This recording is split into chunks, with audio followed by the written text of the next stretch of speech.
महालया की सुबह का दृश्य अलग ही होता है। आसमान हल्की सुनहरी आभा से चमकता है, गंगा किनारे दीपक टिमटिमाते हैं और हर घर में एक अनोखी आवाज़ गूंजती है। वह आवाज़ है वीरेंद्र कृष्ण भद्र जी की। उनकी गंभीर और सामूहिक वाणी आज भी लाखों दिलों में वही श्रद्धा जगाती है। 1931 साल में ऑल इंडिया रेडियो ने पहली बार उनकी आवाज़ में महिषासुर मर्दिनी प्रसारित की। संस्कृति श्लोक, ढाक की ताल और उनकी गूंजती प्रस्तुति मानो हमें देवी के आगमन का प्रत्यक्ष अनुभव कराती है। तभी से महालया की सुबह उनके बगैर अधूरी मानी जाती है। ये कथा हमें उस युग में ले जाती है जब तीनों लोगों पर अंधकार छा गया था। देवताओं और असुरों में भीषण युद्ध हुआ। शक्तिशाली महिषासुर ने सूर्य, इंद्र, अग्नि, वायु, चंद्र और यम तक सभी का तेज और राज्य छीन लिया। पराजित देवता धरती पर भटकने लगे। स्वर्ग सूना पड़ गया था।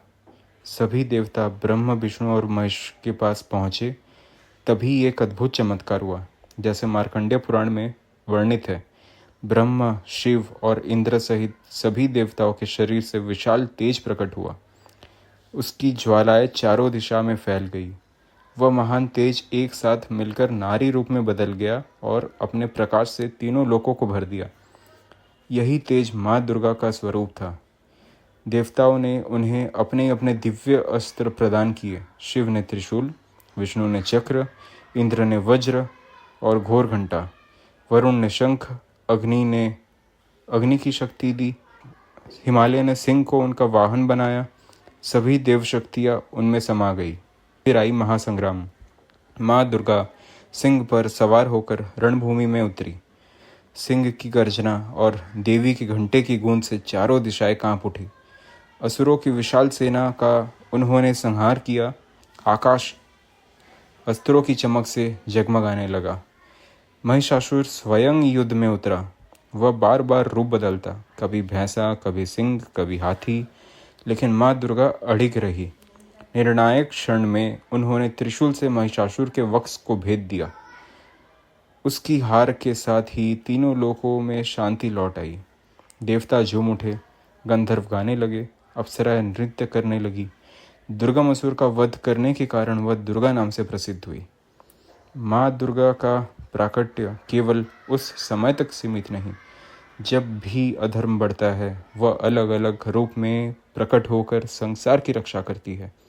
वह नारायणी है। वो हर प्राणी में बुद्धि, श्रद्धा, निद्रा और लक्ष्मी के रूप में निवास करती है। जो भी श्रद्धा से उनका स्मरण करता है, वह हर विपत्ति से बचता है। इसी संदेश को श्री वीरेंद्र कृष्ण भद्र जी ने अपनी अद्वितीय वाणी से हर महालया की सुबह हमारे घर घर तक पहुंचाते रहे हैं। आज भी लोग सूर्योदय से पहले उनकी 1931 की पहली रिकॉर्डिंग सुनते हैं, क्योंकि वह सिर्फ आवाज़ नहीं, एक आध्यात्मिक अनुभव है जो माँ दुर्गा के आगमन का द्वार खोल देता है। कई बार नई रिकॉर्डिंग करने की कोशिश हुई, लेकिन श्रोताओं ने कहा महालया बिना भद्र की आवाज़ अधूरी है।